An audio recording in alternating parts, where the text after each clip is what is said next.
So I started recording. We'll give it just a few more minutes for folks to jump on, and then we'll just get started.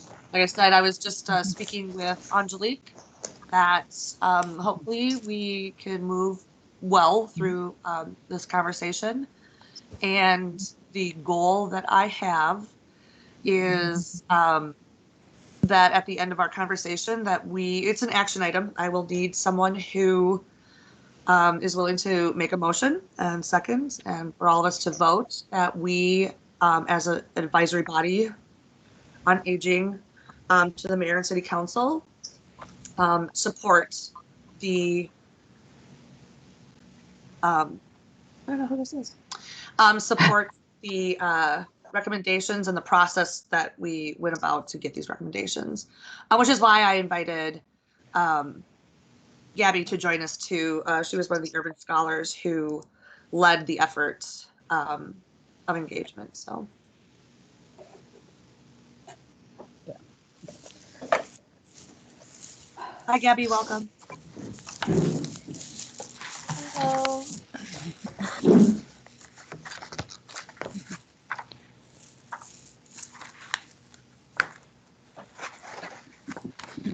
Okay, since we started recording, I'm actually going to stop sharing the title screen and see how well I do with pulling up the document.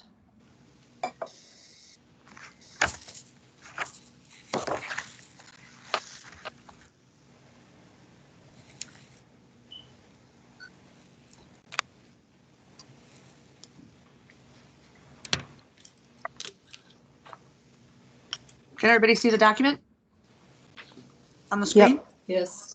Awesome. Awesome. All right. Well, Angelique, are you good with doing roll? I think, yeah, I'm just gonna go down the list here. Okay. Starting with Thomas Weist, Flo Kastner, Melinda Ludwig. Here. Very good. Did I say your last name correctly this time? You did. Ludwig. I'm here. Ludwig. Okay. Janet Court. Here. Hazel Tanner. Present. Myself, Angelique Kingsbury. Alin Goche. Oh, I talk to Alin all the Goche. I'm gonna get it right next time. And Beth. Okay, I didn't pronounce that ever correctly, and now I know. Goche. Now we know. Yes. And we shall honor that. And Beth Winnick. Here. Okay. Shall we call this meeting to order? You didn't call me. Oh. Paulette. Will. Oh, I am so sorry, Paulette. That's okay. Paulette Will. I'm looking at the roster. I'm not looking at the screen, and I just missed the name. I'm sorry. Paulette? Yep. Okay. Okay. Is there someone still waiting to join in? On my thing says guests are waiting to join. Is anybody I don't have that on mine. I don't see it on mine either.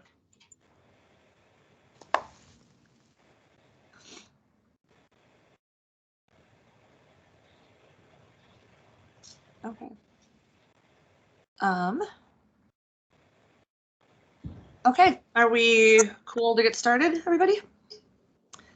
Awesome. Thank you so much for taking the time with the not impromptu, but the rather sudden request to have a special meeting. As I mentioned a little earlier, and I'll repeat, the goal of this meeting is specifically to look over the engagement summary and recommendations that came from those efforts for amending the Minneapolis for a Lifetime Age-Friendly Action Plan. I also just got notice that these recommendations, as well in draft form, of course, are on our website for public opinion. They have been up for about a week ish at this point. Also on our website under the senior strategic plan is our progress report, and I will send that out separately in an email and another email. It looks, I'm happy with it. I'm very, very happy with our progress report. So just really quick background. We ended our 5 years at the end of 2019, getting ready to launch into the new planning process in 2020. I don't think I need to touch too deeply on the reason why that was significantly delayed due to the pandemic and the civil unrest following the murder of George Floyd. So it puts our engagement and planning efforts on complete hold and kicked us into more of triage and response for our elders. So at the beginning of 2021, I was fortunate enough, I put in a request for urban scholars. These are graduate students who participate in a program with the city of Minneapolis. And I pitched the project of engagement. Gabby is one of the scholars that was able to stay on past the program ending to continue this work. And she is here to answer any specific questions that you may have or want to ask her specifically. But as you can see, we led the process to ensure that who we reach out to is specifically our BIPOC and LGBTQIA plus elders. We were very intentional in doing that. We held separate engagement sessions in their language. The majority of them were in person. What we did is partner with organizations that were having in-person events. So we ensured that COVID protocols were in place and aligned with the city's recommendations for in-person interaction related to COVID. And so we met with the East African, Southeast Asian, Latino, American Indian, LGBTQAI+, African American communities in person. Actually, the Latino engagement was done virtually. That one was actually done virtually. However, we still provided interpreters so the conversation could be held in language. And from those sessions, we pulled out very specific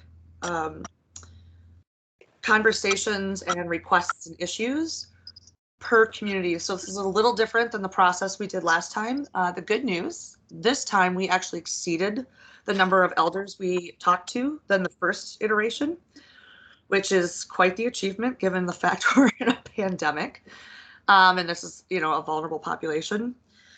So from that, Gabby and I, actually it was predominantly Gabby, put together what you see in front of you, the engagement summary and recommendations draft. Right now, I'll stop quickly to see if there's any questions that we may have so far. And I can't see hands or anything. I can only see my document. Okay, no questions. So this starting off are just the summaries basically of the main themes that came out of each community's conversation. There were a lot of similarities across communities, especially when it related to, you know, housing access and public safety, of course, was a big, big conversation. Although different communities had different ideas of how they would like to see public safety addressed. I tried to include their concerns in their comments, although there are other efforts specific to public safety that are going on as well. But I definitely will be sharing these conversations with our Office of Violence Prevention, just to support the work that they're undergoing and reaching out to communities. Has everyone had an opportunity to look through this document? Is there anything that was surprising or that you wanted to talk about? What I found surprising was the Asians about for the burial and how long it takes, and looking for a lack of funerals. I mean, I guess that's not in my ballpark, but I just thought that was an eye opener for me. Yep, me as well. Me as well. And the one thing I will say, our Southeast Asian community elders have been hit very disproportionately harder with mortality rates than some other communities. And there's just no resources. There's no funeral homes that can accommodate their funerals. in Minneapolis, and there are very few in St. Paul, and oftentimes they have to go out into the suburbs, which even then are very limited. That's So, also why Christina. the cost of the funerals are so exorbitant. I have a question, Christina. Yeah.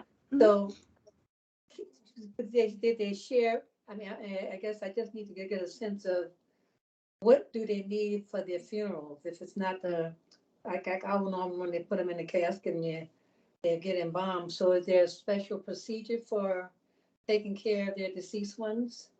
So their funeral, yep, their funeral, Yeah. typically, historically, their funerals last 7 days, but again, because of lack of ability to accommodate, they they typically now cut it down to 2 to 3 days, which is still quite a longer process of ritual that goes day and evening. There's also ceremonial eating and sharing of food within their community. So they need a space that can accommodate a large group of people and a space that they can utilize over several days.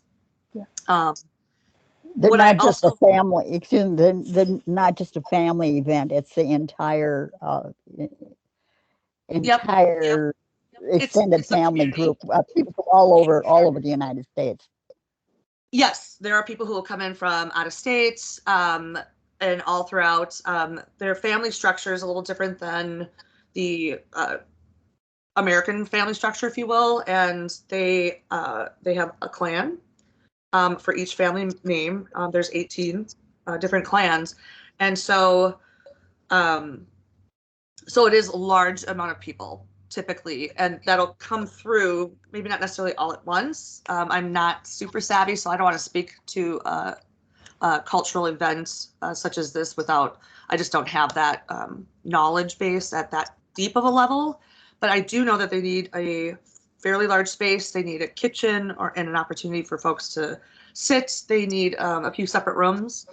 One of the things they also expressed, there was another thing that was challenging for me to hear, it was not the amount of money. Like, these funerals can cost up to like $75,000.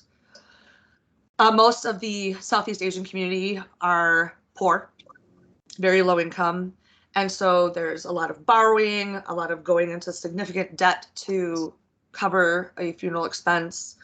And so it just perpetuates like generational poverty. It just exacerbates it. So not only does this community really need that funeral home, but they need it to be affordable. They need to be able to access this as a service to their community at an affordable cost. So there's two prongs to approaching this, and there is opportunity within the city of Minneapolis to problem solve this. That I will say, I'm cautiously optimistic that we'll probably be able to move the conversation pretty far along, and it'll just take myself, the Southeast Asian community leadership, and our community, our Department of Community Planning and Economic Development to just kind of work through what can be done, what are some of the barriers, etc. They also. She can't see you, Angelique. I know, just if someone can. Yeah. That's why I put my hand up. Oh, Angelique. I'm sorry, I didn't mean to, I wasn't trying to interrupt. Oh, no. So Please do. So am I understanding that these resources will remain in St. Paul? They're requesting that this is a resource in St. Paul because primarily that's where their community is, yes? They're asking for this resource to be built in Minneapolis. The elders expressed pretty intently that they often go to St. Paul for not just a funeral, but they go to St. Paul for so many other services because they do not feel a sense of community in Minneapolis, and they don't feel valued in Minneapolis. And there really isn't like a cultural corridor as some of our other communities have organically. and not a lot of investment that's very specific to Southeast Asian community in Minneapolis. So that's why you also see that a cultural center that could also emphasize the history and the arts, such as like a museum, if you will, a place for elders to come and gather, to accomplish accessing this building for first and foremost the funeral, but for those other things, would really set the stage for putting more investment in Minneapolis for our Southeast Asian community. Does that make sense? I'm just wondering, have they approached the city of St. Paul about bonding? I just, we have a community that's primarily in St. Paul. They say they don't feel welcome in Minneapolis, and then they want us to, or well, how am I framing this? Because I'm processing all of this right now. Yep, sure. So primarily their community is located in St. Paul. Because they don't necessarily feel welcome in Minneapolis. Maybe we haven't been as inclusive as Minneapolis should be for this community. Correct.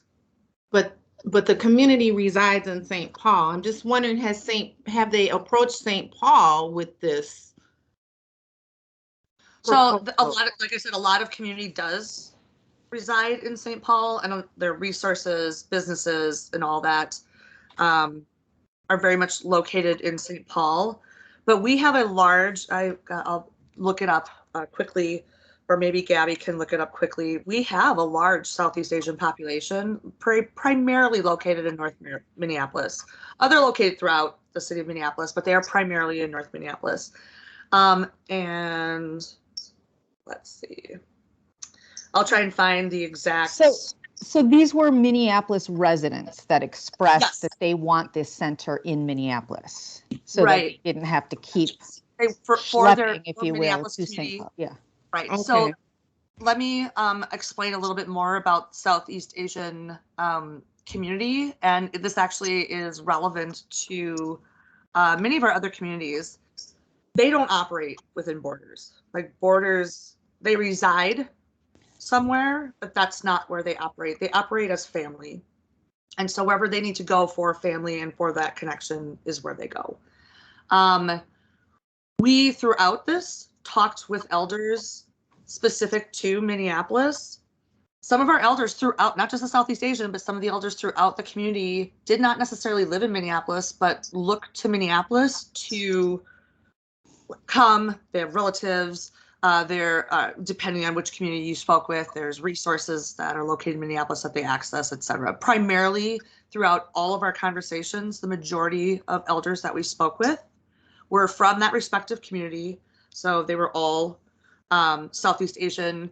American Indian had like 2 people who identified as whites, but otherwise all the rest of those elders. And our event in North Minneapolis, again, they were predominantly African-American, identifying as African-American Black. So the responses that you're seeing are predominantly from that community as it's specific to Minneapolis. Okay. I'm Does that make surprised that they haven't gotten a funeral parlor. I mean, because the Southeast Asian population came in when I was public health nurse. That's before I became a school nurse. So they've been in Minneapolis for a long time. So I'm finding that really surprising that that hasn't, one, that this is bubbling up now, that they need it. 2, that they had not already established a funeral place for them to hold their services. I find it really surprising, but I guess you need not be surprised. And because they have a well-established community here in Minneapolis for a long time. I mean, and now they moved out. I mean, I think there's a lot out in Brooklyn Park, Brooklyn Center. So we do have a huge population here in the Twin City area. So I just find it surprising. But anyway, we can move on. I'm gonna have to jump off at 12 o'clock. I have another meeting. So I did look it up. We have, and I'm not sure when this data was, but Black makes up, I want to make sure that this is accurate. This is from World Population Review. I don't know that resource, so I feel uncomfortable quoting it, but they're stating that Minneapolis Asian population is 6%.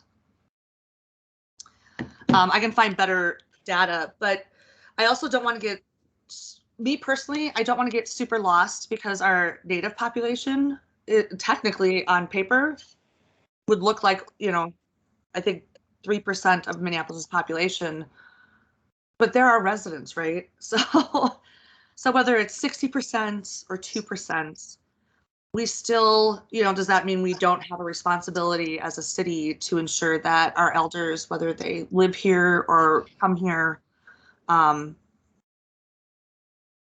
we're supporting a quality of life, access, you know what I'm saying? So that's why I really was very intentional this time around of structuring this engagement to really elevate the voice of our BIPOC elders and LGBTQIA+. I will say the LGBTQIA+ community was predominantly white. I have a question. Sure.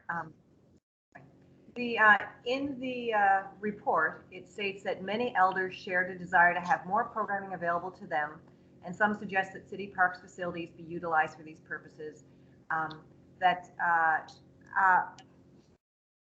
It seems like low-hanging fruit that couldn't. Is there no way that we can encourage or require park boards to be open during the day for programming? Right. Yep. That's I wish we could require. They are definitely their own entity. Again, this is really setting the stage and putting these recommendations out there front and center for us as a city to commit to trying to establish these partnerships and work through this, right? Work through these recommendations. The goal, in a perfect world, we'd bang out these recommendations, but in our last action plan, there were several recommendations, as we'll launch into later, that are no longer relevant, just didn't work because we didn't have jurisdiction or the resources to commit, et cetera, didn't get accomplished. And it was kind of thinking through, is it even worth it, or should we focus energy on other things that may seem like low-hanging fruit? You would think this would be low-hanging fruit to have culturally specific programming offered through Park and Rec, right? But we don't. Just to have access to spaces where people can meet, because these are city spaces. And, We had mentioned that. Yeah. So we mentioned that about 2 years ago, but I think maybe when we had them, they came to the meeting when we were meeting downtown with the Park and Rec, and we made that statement to them then. Yep. I'd say that we move as slow as an iceberg, except the icebergs are moving faster than They're moving faster. Yes, you're right. Yeah. It makes so much sense to use those centers more for, for everybody, for elders, for teens, they're just sitting there and they just sit. And that's one of the things Minneapolis is known for, is this amazing parks. We have community centers all over that are being so underutilized. So I totally agree with Ellen. Yeah.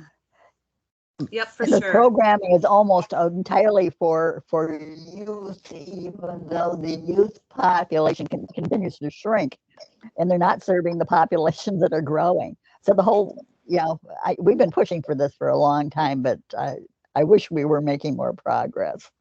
Right. And from my conversation with someone that works with the Minneapolis parks, there was some funds allocated to work with elders, and they simply are they really don't know what to do with it. And they don't have anyone at this time, a position or a person or committee or anyone to help them navigate that, because they have been so focused on youth programs, and then they received some funds and it's kind of like, okay, here's some dollars, go do something with it. And they're like, what about all these other youth programs? And it's, the summer season is coming up, and how do we, and then next thing you know, it's December 31st or whatever. And so I think there's slowly somewhere there's a committee or persons that are having the conversations about using more of those resources for older adults and seniors, but they definitely do not have a guide right now for that in all of these little centers throughout the city. So Right. I see And the Melinda's. perfect- Oh, Yeah, I was gonna say, Paulette had her hand up first, and then Melinda.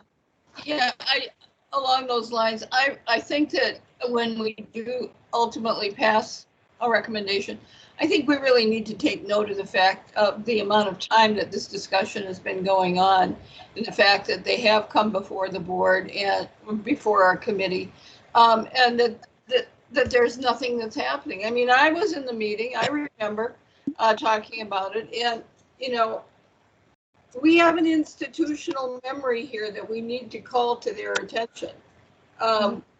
Whoever is going to get this report, the city council and the mayor, we recognize the problem. We made suggestions, and it falls on deaf ears.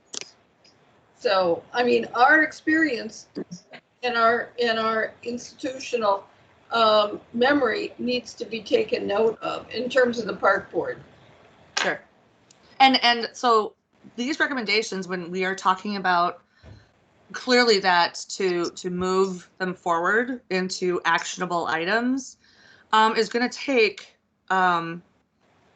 establishing those relationships and connecting. But what these recommendations can do is it's really just that front-facing commitment that we're going to make as a city to try and establish these partnerships. I mean, we can say that it fell on deaf ears, but I'll be the first to say I didn't do a lot of follow-up with the park board. I was just like, great, they've got the information, let's go for it, right? I really try to structure these recommendations that'll be added to the already existing action plan as a real intentional commitment to really focus on unique needs of each community, as well as the broader needs that each of these communities brought forward, such as their concern about public safety. They all talked about their love of the parks. There was not one conversation that we had where people did not say that one of the best things about Minneapolis was our parks and our trails and the community center and stuff like that. They didn't really bring up the community centers because they don't access them, really.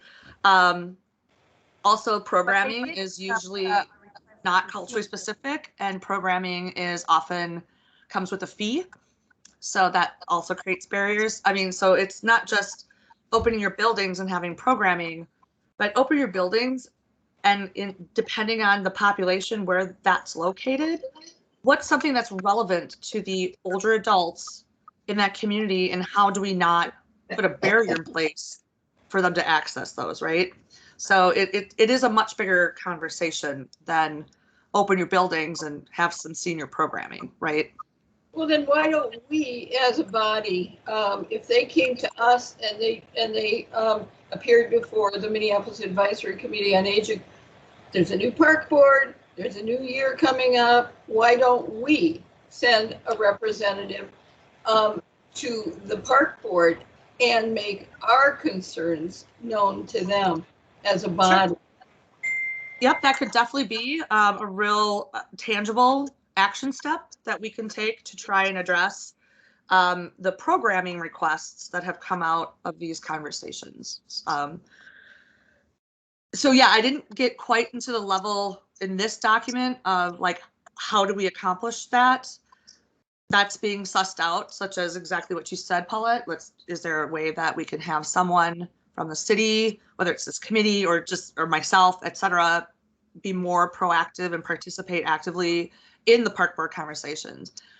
When Office of Violence Prevention is setting up their processes and recommendations, where, how do we ensure that there's an aging lens talked about when those are being developed, right? So, so these are the recommendations, and the action steps of how to accomplish them will be coming.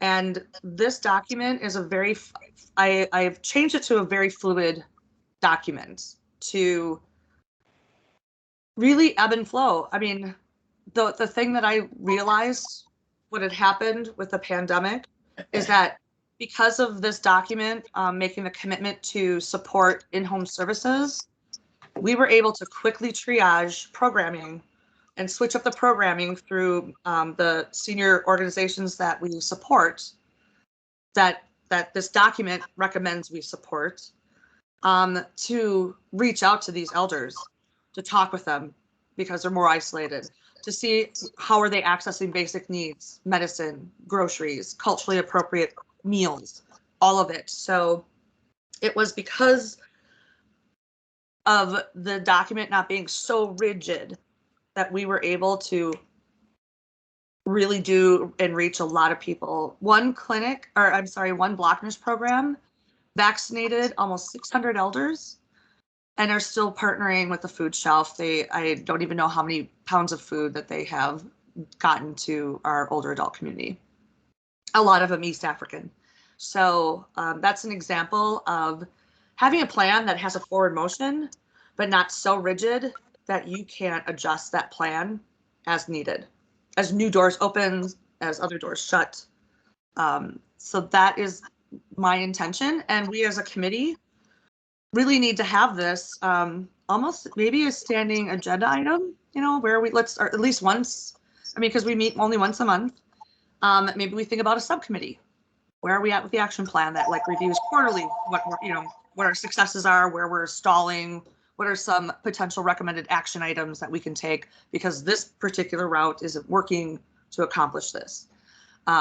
So I want to be very transparent of how I'm looking at the previous recommendations that we're keeping and the addition of these that are really, really kind of in a microcosm of a particular community, because there are definitely recommendations that are specific to the American Indian community. There are recommendations specific to the Southeast Asian. We're not going to build funeral homes across Minneapolis for anybody. We're really intentional on looking at how we can provide that resource for our Southeast Asian community in Minneapolis that's going to support them and their needs, right? So they don't have to wait up to 3 months to bury their dead, bury their loved ones. That's just unconscionable to me. It's almost a human rights issue, in my opinion. And their elders, they are a community that's so, their elders are their foundation that, and one community member looked at me and said, here I've got my elder in the refrigerator for 3 months. And our whole family is suffering because we haven't been able to move their spirit. So it really impacts the community significantly. So is there any other questions about, go ahead. Well, Melinda has had her hand up for quite some time, and I just didn't want to cut you off. So, Melinda, absolutely. did you still want to? Yes. No, thank you. I'm sorry if I got lost. No, I wanted to hear what you were saying. So, I know that the participants mentioned the parks as a facility for programming and gathering, but I think there are other partners out there within the city. Public housing would be another partner to think about. The other is Hennepin County through the libraries in Minneapolis. There's a library located in everyone and more than one in some cases in these communities. I know the library's really pulled back on services and meeting rooms and all of that, but I think eventually more of that will open up. And the university Hennepin County relationship at UROC, the building on Plymouth Avenue and near Penn, is gorgeous. It has a teaching. It is gorgeous. Lab and meeting rooms, and it's underutilized. That would be another. Same with Urban League, although Urban League still isn't having programming right now due to the pandemic, but I feel, yes, you're absolutely right, Melinda, absolutely right. It's more than just our parks, not that we ignore that, but we also, if they're moving at a certain pace and they're trying to figure it out, that doesn't mean we just completely take a step back and wait for them to figure it out. Right. That was beautiful what you said. Let's just think forward thinking. Yeah, there's They're not going to. other partners and other facilities out there that could host. I mean, I don't know if we have to build a complete new center. I mean, we've done that and then they get closed for seniors, but looking at what's out there that could be utilized. I mean, there's a lot of other partners and I think we could have some influence there. Right. I do also want to mention to that point, the city received, of course, ARPA dollars, the American Recovery Program Act dollars, and $250,000 is designated for aging services. Because of these dollars, there's a lot of stipulations that come with that, from what you can spend it on to reporting requirements. And I just want you to know I'm working through sussing out, like, what does that look like? Like, what can I and what can't I spend this money on? But this action plan is also a like a primary input into what RFP we eventually put out from the city based on our conversations here. So these recommendations are more than just the recommendations. They're actually going to be utilized as well as part of why we chose to put out RFPs for X, Y, and Z. So let me get I don't back. see any other hands raised, so. Okay, thank you, Angelique. So I'm back now to, I can't see hands because I'm moving through the document. The one thing I do want to mention really quick is this. Especially elders, they don't even know what Latinx is. And those that do will not use it. Just a heads up. My colleague is actually out there advocating, and like when you're in a meeting, he's got the pie chart of, you know, I think it's like 75% don't know what it means, you know, 25 or 20% knows what it means but refuse to use it, and the small percentage of youth that are using it is like 3% or 5%. So I now use Latino, especially because we are speaking about our elder community. So we did pull out what appeared to either manifest or be extremely exacerbated by the pandemic, such as like for the LGBTQAI and African American, really highlighted that with the pandemic. I mean, they were so happy to be out at Urban League Family Day because they don't feel that they can access physical activity like they used to. They're trying to stay social and connected to community, and that's been a significant challenge. So as well as the rise in homelessness among the elderly has increased with the American Indian population. We talked about the funeral homes. The Southeast Asian community has lost a lot of elders at a rapid rate. So we're still trying to actually triage that at this very moment. And like our East African and our Latino communities, they have, with their immigration status, they have to access these services frequently to renew their status, have access to resources that their status provides them, etc. And many of our elders, because of the pandemic and the inability to reach these government facilities, have been losing their immigration status. So, and the services that go with it. So even with subsidized housing, and this particular situation that was brought to our attention during a conversation was with subsidized housing, not with MPHA, although they were part of the conversation too. But an example is this elder's income changed and has not been able to recertify to lower their rents. And now you're going to get kicked out because you're paying their rents. and there's been nobody to talk to them, and then add the language barrier on top of it. So because they used to just go down to the office, they would bring someone who could interpret for them, and they would work through with management on site whatever their challenge was. That has not been happening since the pandemic, and the offices really operating in a virtual status.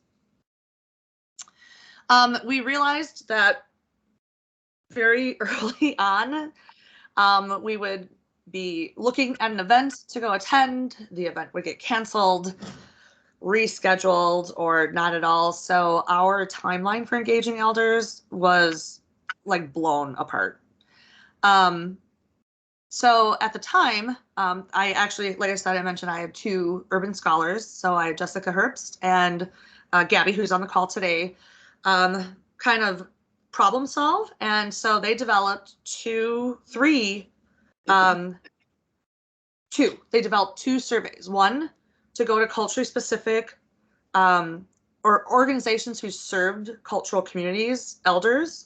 And I was surprised because it's not like there's a lot of those out there either. We've talked about gap in services for elders.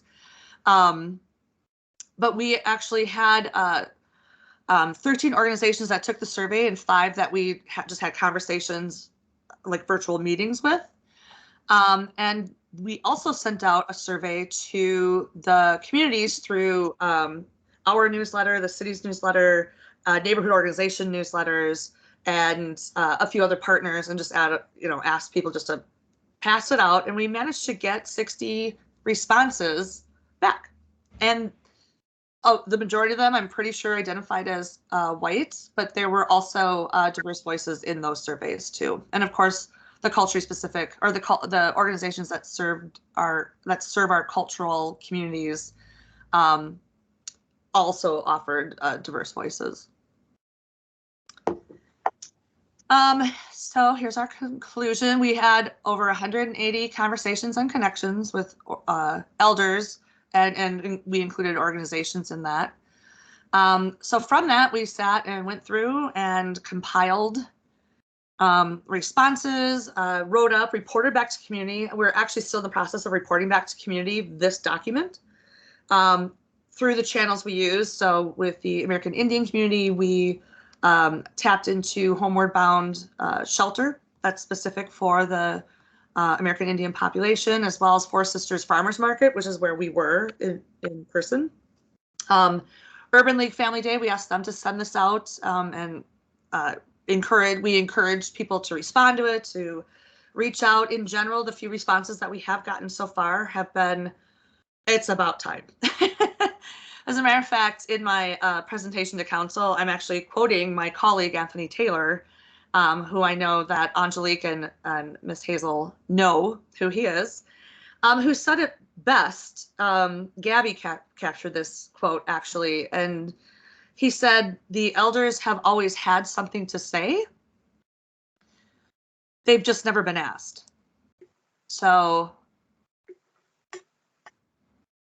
from that really came the issues that were brought up by COVID and really brought to highlight, such as the fact our communication from the city was predominantly virtual and electronic, and that's just not going to work for our elders, regardless of what community they're from. And every single one of our conversations, there was an issue of not feeling acknowledged, heard, and respected. So that's where these 2 new domains, as you know, previously our action plan has housing, transportation, and health and wellness. And these will be 2 more that are added with these recommendations. Was there any questions on these? And if you haven't clicked on this community celebration, it was Gabby who experienced this through her, as she grew up and in her school. And when she told me about what it is, I'm like, oh my God, that is beautiful. It's where an elder comes into the classroom and shares their story, and the kids write a song or poem to share back with that elder. And I'm just like, oh, there definitely was a lot of our elders that expressed a real big disconnect intergenerationally. So was there any questions on the addition of either of these two? And again, these are a start. They're not the be all to end all. And there's definitely opportunity to continue to look for ways to ensure that our elders feel supported and are resilient, especially in a time of crisis, and that they feel respected and welcomed in all of our communities throughout our city. I just have a comment about resiliency. Sure.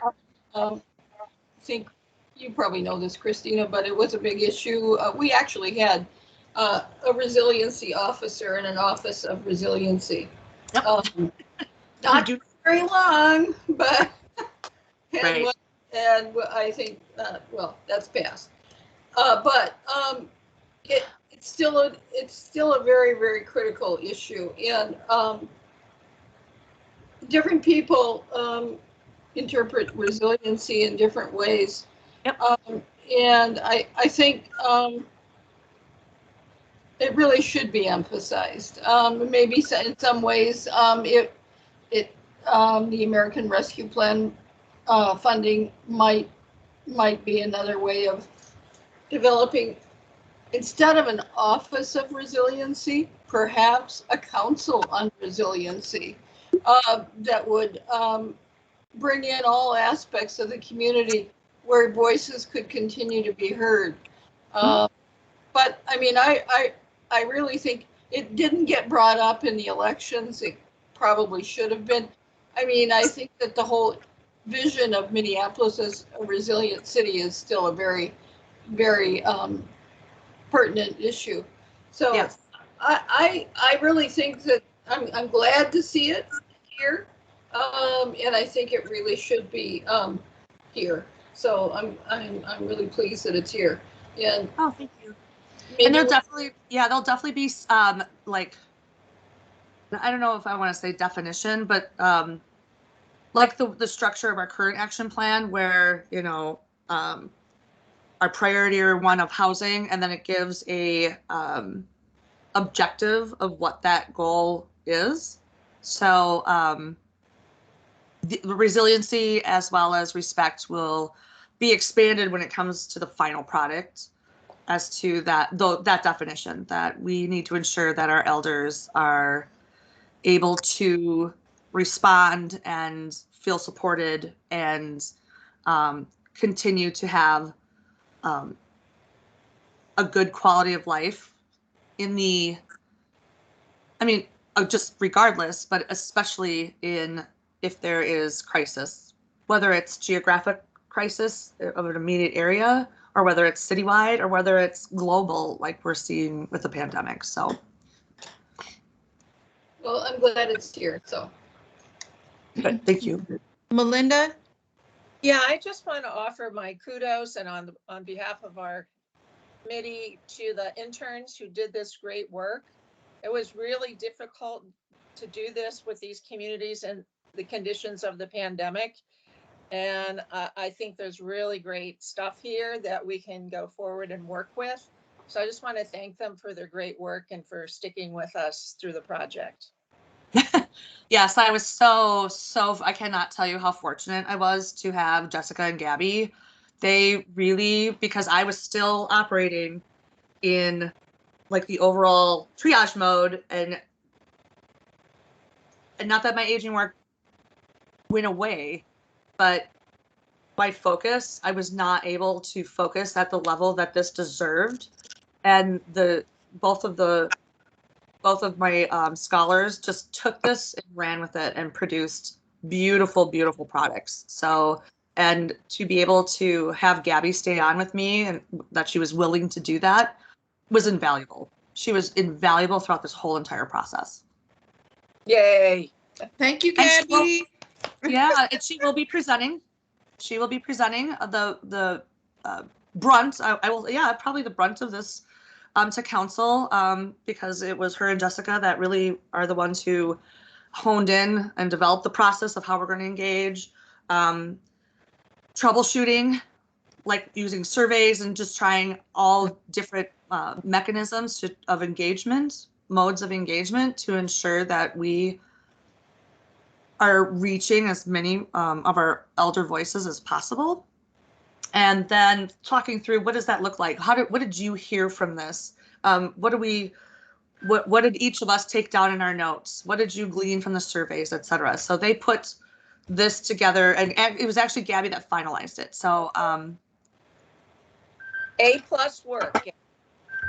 Gabby, can I add, and I don't know your personality, you may be more introverted or extroverted, I don't know, but do you mind just sharing a bit of your takeaway from this experience, or what it's meant to hear from so many different voices in the community, throughout the communities? Yeah, for sure. So again, thank you all for having me here today. It's definitely a different perspective. Truthfully, I always joke with Christina that like I tend to stay away from I wouldn't say older people, but it's like in my own family, my own culture, elders are seen as very respectful figures. It's very formal relationships, and so being able to talk with a lot of these elders and just hearing all kinds of stories and all kinds of experiences is just very eye-opening. Of course, there's you can't really do a project like this without hearing something that's difficult or very personal, and so just being able to share that with an elder and share with them is very important. Definitely seeing how a lot of times we talk about elders as they deserve all this help and all this stuff, but it's a lot of them really if it were up to them, they really would not need us, but unfortunately it's they have to rely on help as they get older. But really it's amazing to hear a lot of their stories, and to know that they may not say much, they may not express much, but they feel a lot. And yeah, again, just a very unique opportunity. And again, I really hope that this gets somewhere, and it's not always waiting for one process or another, but that we can get some of these communities the resources that they need, and really just improve the city for them and for all of us as we age. Personally, I love Minneapolis. I hope to age here as well, and so to know that there's something being done about that today is comforting.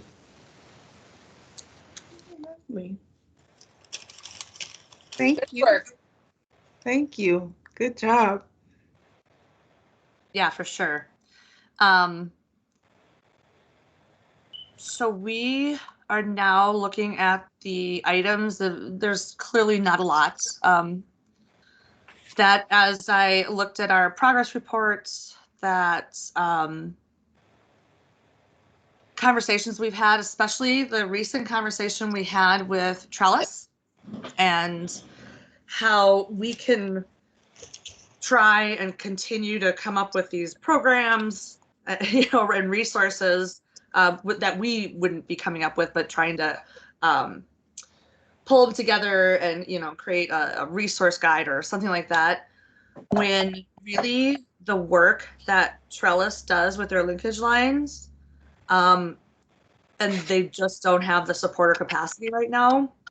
So us taking a different approach, because we've had this housing action item even before this Minneapolis for a Lifetime was put together. And we do have, a guide. We have the housing navigators that still have these resources. It's not that goes away, but I just felt that right now we need to focus our attention and our energy, and it actually is in some of the newer recommendations, to support, to think about how we promote the need for building better capacity within the senior linkage line. So an elder can just call and say, this is what I need, whether it's housing or volunteering or whatever it is that they need at that moment, long-term care planning, that they can call Trellis, and Trellis has the capacity and opportunity to answer the phone in a timely fashion, spend time with that elder, maybe even follow up. They used to do follow up. I don't believe that that's quite happening at the level it used to. So that's why I took this out. And I did put that it's being replaced. There's a new priority, or there's a new recommendation under resiliency. Transportation. So Metro Transit does do this. As far as we just really didn't have, we don't have jurisdiction to make them do this, other than, move forward a request to do this. Include them in any city opportunities. So our Community Connections Conference, where would they fit in with this, et cetera. And expand ride sharing. We still have regulations that prevent or inhibit certain volunteer membership-based transportation. So that's something we would need to address. But in talking with the participants, they didn't really trust ride sharing. they didn't feel like it was maybe the safest option. Those that do receive rides receive them from their trusted community-based organizations that offer them.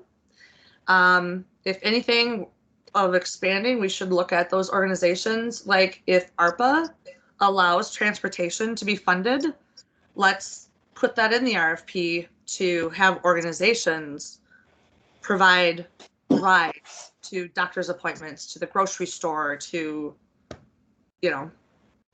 drop them off at the community centers that are going to open during the day, because we're going to force it. Yeah. Well, that builds community too. I mean, because then they're with people that they know, or that they get Correct. to know. Yep, absolutely. And like I said, these are, it's the trusted advocate model, right? They're actually taking rides or requesting rides from organizations that they have their trust in, not just, and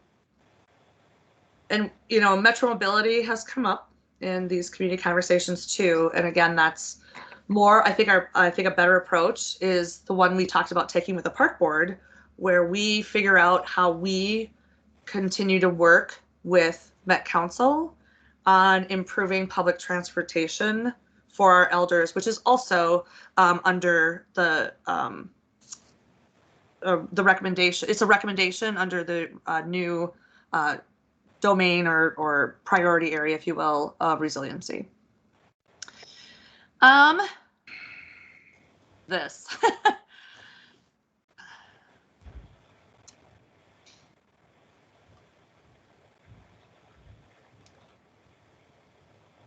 And this is the last one for the justification for removal, or the recommendation for removal. Does anyone have any thoughts about what is being taken out of the action plan? Which doesn't mean we don't work on it or some of the component of it. I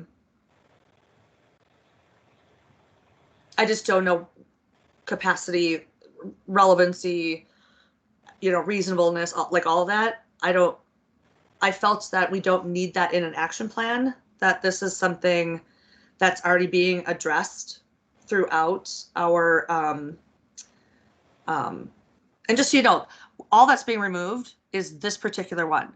This action item is not being removed, just specifically this. Same with the expand ride sharing. It's these three that are being removed under that action item. So I just want to be clear that you know what you're looking at. Under this one, improve safety, comfort, and convenience of public transportation, the only thing being removed is this particular one. There's like 4 or 5 other recommendations that stated. And this is the only one where the entire thing is taken out. I mean, it just strikes me as, it's kind of ironic, wasn't it, in the news? It was either today or yesterday that Metro Transit's cutting their services by 5%, but we're meanwhile expanding. I mean, it's tough, obviously. Yeah. I don't know if there's. They need 80 drivers. Yeah. Right now. Yep. Christina, what But public transportation is scary. throughout our conversations in every community, that was brought up that, yeah, they feel that they have a fairly adequate, that we have a fairly adequate, there's always room for improvement for public transportation, right? What really came front and center was the fear It's of rides. not safe. It's not. I'm No, on the bus every day. And Alen, I heard Alen speak. I'm kind of having a hard time hearing you though too, Alen. I was just wondering, what are the other items that are staying in the recommendations? I'm sorry, I'm not familiar. Which ones are carrying over from the last session? I will look for that. Let's see, how do I get out of here? Get rid of that. I would not want my grandparents on the bus At all, any day. Safety, community safety is an issue not just for older adults right now. It's an issue for everyone. Are you seeing the action plan? Oh, you know what? That's not the one I wanted to pull up. Get rid of that too.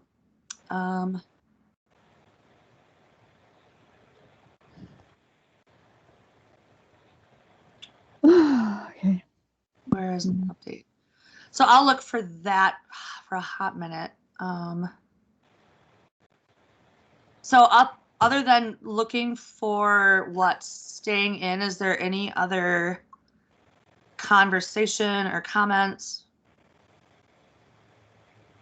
Where is this? I'll just comment on Melinda's comments on the library system. And the library system is very accessible across the city. Unfortunately, not every community has a library that allows for meeting areas. Some of them are very small, and you can fit maybe 15 or so people in them. There are only a few that have rooms that are substantial enough that you can get larger groups in. And the library system, Hennepin County Library, and I know we're talking about making programming affordable and accessible, but sometimes you have to charge $2 or $3 for a program, and Hennepin County Library System will not allow any fees at all to be charged. Sure. What's challenging or has been interesting for me as someone who partners with one of the libraries, which is Minneapolis Central Library, is that because it's governed by Hennepin County, its policies are blanketed. So it doesn't always necessarily meet the needs of individual communities. In an attempt to kind of make it, again, to blanket it all across the board so that there is consistency, but Hennepin County, because it governs, because it's such a large county, and so you look at Minneapolis and then even, you know, going further out, what this community needs over here is not necessarily what this community needs, but yet they're at the mercy of the blanketing, for a lack of a better phrase, but I think you understand what I'm saying. And then with the budget, I don't know, I'm still learning, I'm still growing, and I'm still navigating through all of this. So I'm definitely not an expert, just throwing that out there in case you didn't know. But when the money goes away, then, you know, then the program goes away. And I feel like because there's so much, it's just the nature of the county and the bureaucracy and all of that can kind of get in the way of actually serving people. Right. I see Melinda's hand is raised. Yeah, I used to work for the library, so I can bring a little light here. Yeah, you're right. Hennepin County Library is not Minneapolis Public Library, and things we did as Minneapolis went away policy-wise, especially our partnership with Community Ed, as Elaine probably knows. We weren't able to continue the use of some of the library facilities for classes because Community Ed charged fees, so there is that.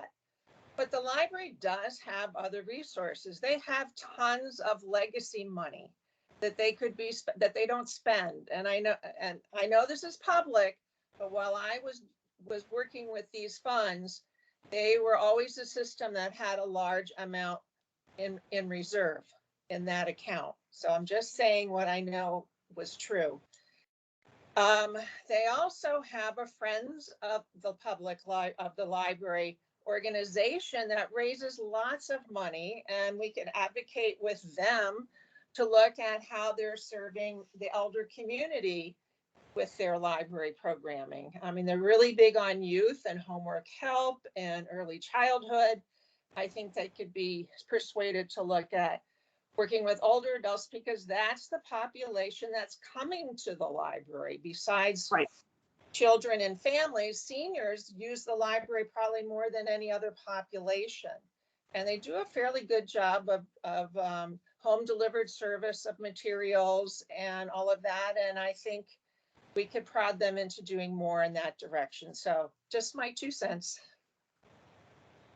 So what I pulled up, thank you for that, Melinda. What I pulled up is it's still in super draft form. But as you can see, a lot of the primary stuff, including this, a pilot project that connects older adults with rehab and retrofit. I still wanted that in there because we do have the home navigators that would do this, but this also supports what we also put under resiliency, of expanding the capacity of the senior linkage line. Same with this, caregivers are connected to resources. Here's what's left in the improved safety, comfort, and convenience of public transportation. Aging mobility lens is used in all gap assessment of public transportation. Per ward, 1 to 3 bus stops are identified that need improvement, whether that happens or not. And then work with Metro Transit and the city to identify solutions continues as an ongoing relationship. Here's pedestrian travel. I didn't take any pedestrian travel out, I don't think. Here's a safe road design for older adults. Here's what stayed in is the road signage. Still fits with all. And that has already been happening in our transportation action plan, our Vision Zero action plan, and in the comprehensive plan. And I don't think I took anything out of health. So I noticed all these timelines are in the past. Oh yes, I haven't updated this. I'm trying to figure out how I'm going to format it with the addition of the 2 priority areas, where some overlap. This is just, I have a lot of work today and tomorrow to do. So yeah, this is just completely in draft form. I don't even know if I'm going to keep the format the way it is, because it's, and maybe I will. And then, so how do I incorporate these into that type of format? So that's where I'm at. That's where I'm at with it. Janet, was that? Oh. Okay. Just going to ask Christina what she needs from us today, and so yeah. I just need a motion that the committee supports the process that was used and moving forward the recommendations to council to receive and file. Okay. I'm sorry, Janet, go ahead. I didn't want to interrupt. Oh, well, I would just like to move that, and then yeah, we can. Trying to get on with the meeting, Janet. I just have one question. 17 minutes here. Before I vote on that. I mean, to me, it seems to be kind of like what she needs from us is kind of like a motion that just moves kind of the housekeeping stuff along, to get rid of what we aren't going to deal with right now, and to move along with what we are going to deal with right now. I'm just wondering if in that draft it includes something about having resources to help our older population bridge that digital divide, because I know that was mentioned as a concern, and cyber seniors, for example, would be a place where, they could get help, and we could also help our teens at the same time. Yep, that's actually a big component. That's a recommendation under resiliency. I thought so. Okay, I just wanted to make sure it's in there before. Yep. Then Absolutely. I second Janet's motion. Is there I'll let you have your hand up. Yeah, I have a question. Is Sure. this report going to go to the current council or to the incoming council? What's the timeline on? Okay. That's I'm a great going- question. Yeah. Yep, I'm going the 15th. I'm going Monday. So it's the current council. Okay. Um, And what about the incoming council? well, they will be educated on what this plan is, what I do, how the city supports elders. You guys will be educated on the boards and commissions, which includes you. You folks, I mean, and I will be trying to figure out where alliances are. I'm hoping that all the new council members come in. I feel good about the support of our current council. They have all just really supported the work of making sure that our elders are valued and supported throughout Minneapolis. So yeah. So with the new council coming in, I'm excited to continue this work, and I feel really confident that the council members coming in are going to be supportive of this work. We have one more meeting. And have opportunity and ideas of their own of how this work can be moving forward or enhanced, etc. So, I mean, every single council member has older adults in there as their constituency. So, yep, We have one more meeting in December, I assume, before the new council, or is this it? This is it? The 18th is our meeting. Typically, we don't meet in December. If we wanted to do that, I could create that opportunity, but we still have our regular meeting, which had to be moved to the 18th. So that's the Thursday after we usually would meet, this Thursday, because it's Veterans Day. So then you'll be able to come back and give us a report, feedback. Yep, absolutely. I will definitely be able to, and I'll send the link too, that if you wanted to watch it as it's unfolding, as I'm stuttering in front of our council members. That would be good. Alen. Yeah. Call the question. My question is, once this proposal goes to city, pardon? Go ahead. Once this proposal goes to the city, what can we hope will happen? Will they put funding behind some of these suggested programs? And where does that fund go? Yep, there definitely could be. So what happens is that we put this in front of council, receive and file. It's an amendment to the existing action plan, and it's due to just another round of engagement. It also, the process ensured that we approach this action plan incorporating a better lens of equity, which I will be the first to say I personally feel we fell very short with that first iteration. And it's this document that supports so much other work, not only just the work that I would be doing within my role, but work throughout the city. Like a perfect example is the passing of the Minneapolis for a Lifetime action plan, or before even the action plan, the Minneapolis for a Lifetime, we established a framework, and that was used to support the ADU policies. It's also supportive of our comprehensive plan, which I think has like over 20 policies related to aging. So this document also supports that we at the city acknowledge that elders are an integral component of our communities, and what can we do at the city, whether it's through us directly or establishing partnerships, et cetera, to move these recommendations forward. And again, they're not the be all to end all. There's something that may come up that's not going to be in this action plan, but that we need to adjust and address, right? COVID, You know what I mean? You couldn't have told me I would be alive to witness this happening. And the most significantly impact population was our elders globally. So, I mean, even just thinking about all that wisdom we lost, you know, that's not in my action plan, but that's so relevant, right? Yeah. The proverb, and I can't, quote where the proverb came from, is every time you lose an elder, it's like a library being burned down to the ground. Absolutely. Gabby said it beautifully about her experience hearing the stories. And, you know, I know when I first started, you know, being the director of the senior center, that whole experience, like I walked into it going, okay, I'm just another job at the city, another opportunity, you know, to explore. This is a population I haven't served or anything. Melinda knows.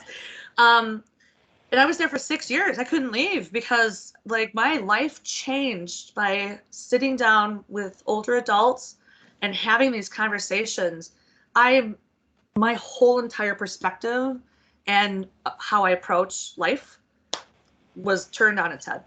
For it's the better. living history. It is. And Yes, it is. It really is, you know. And like I said, that's super relevant, and hopefully that can be incorporated as we address the new recommendations in our priority area of respecting our elders. Is how do we preserve their stories? How do we elevate their stories? So, Paulette, you had Yeah, I just want to make sure, is Gabby going to be there with you at the? Yeah, she's actually going to be doing a large part of the presentation. She's got the whole middle. Okay. Yep, whole middle of process, and we're actually I have a hard stop at 12:30 because Gabby and I are presenting to our department leadership.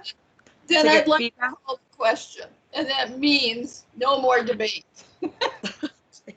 Take a vote. All you have to say, Angelique, is all those in favor. That's all you have to say, because I've called the question. Yeah.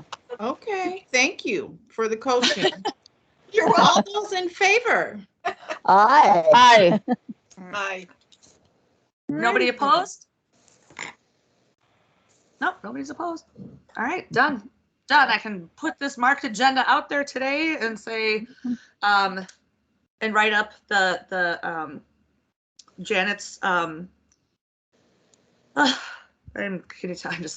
I have been just working, trying to get this presentation, this report written, and all of that. So, yes, thank you, Janet, for calling the motion.